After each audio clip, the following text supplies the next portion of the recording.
Hey guys, it's Amanda.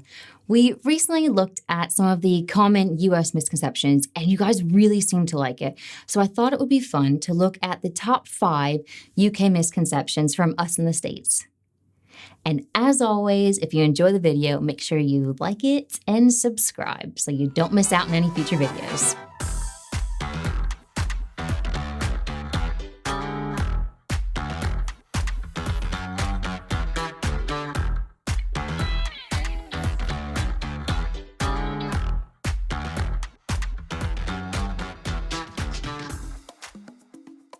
Like many Americans before moving here, I thought the Queen of England ran the show. She was the big boss.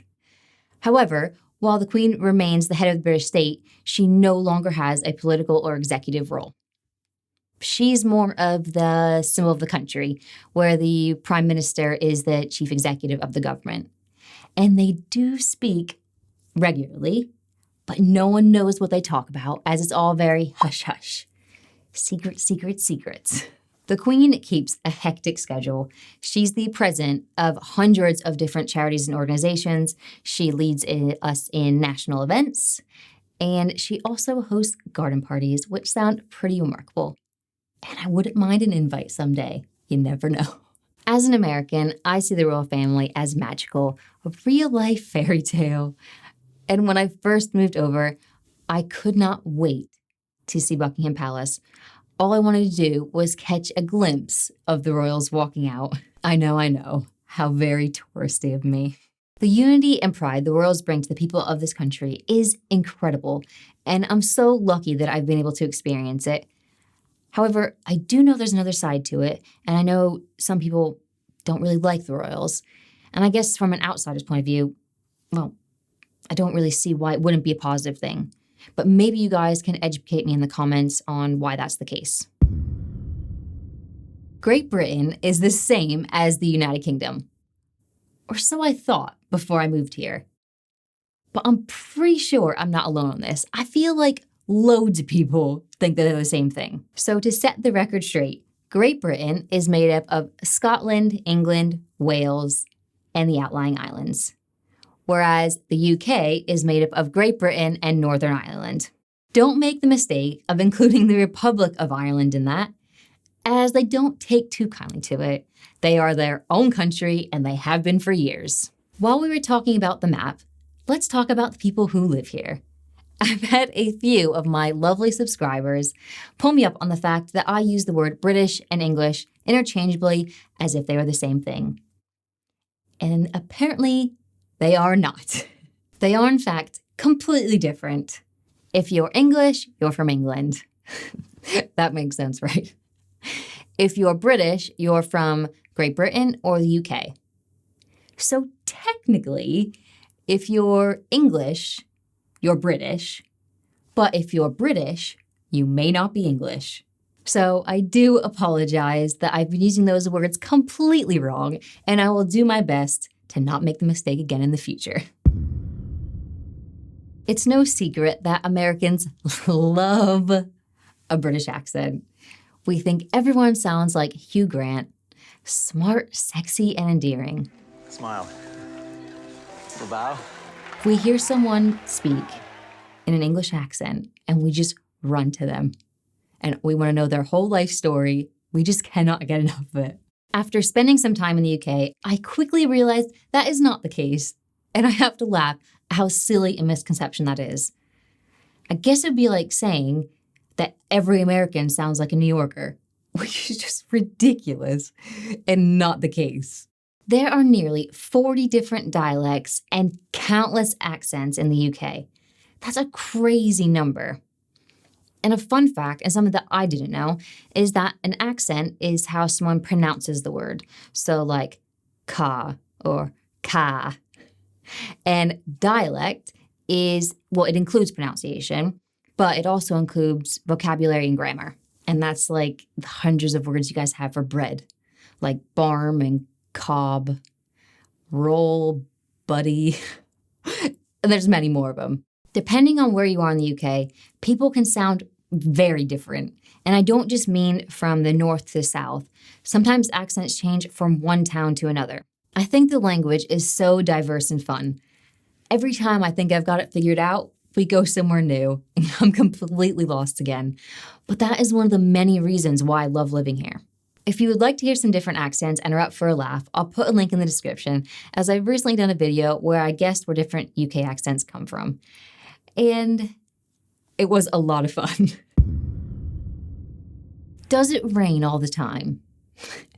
It sometimes feels that way. However, that is not the case.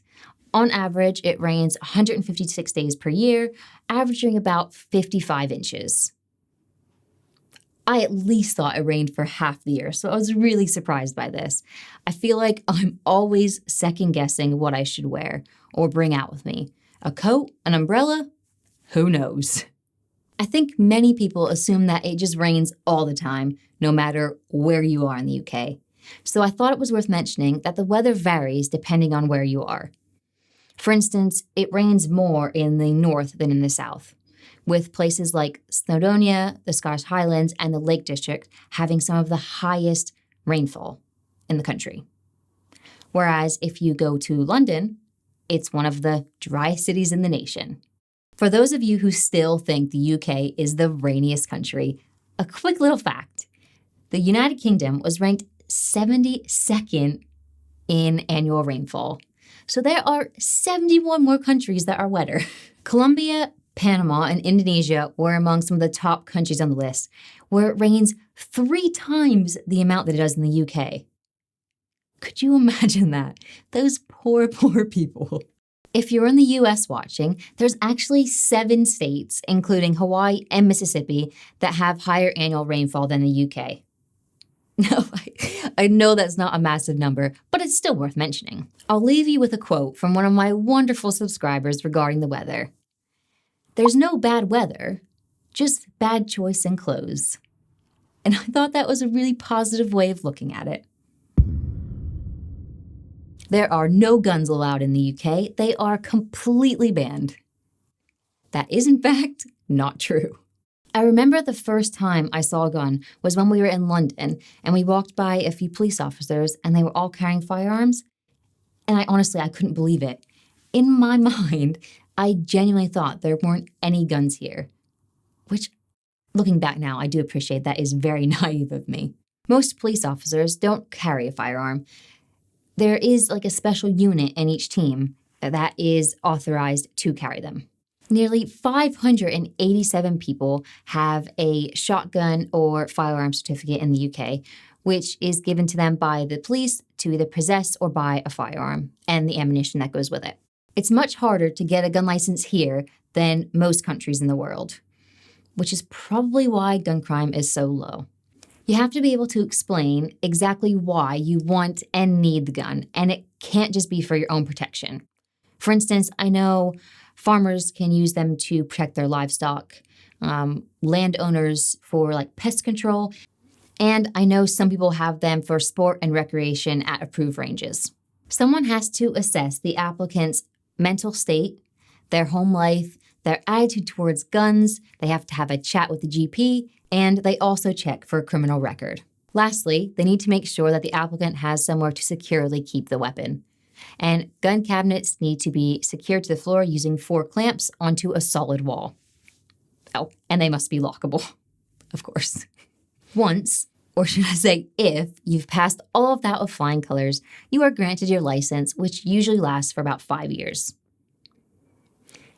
Now, if you're illegally carrying a gun or breaking any of the laws, some of the sentences carry life imprisonment, some carry up to 10 years, and some have a minimum of 5 years.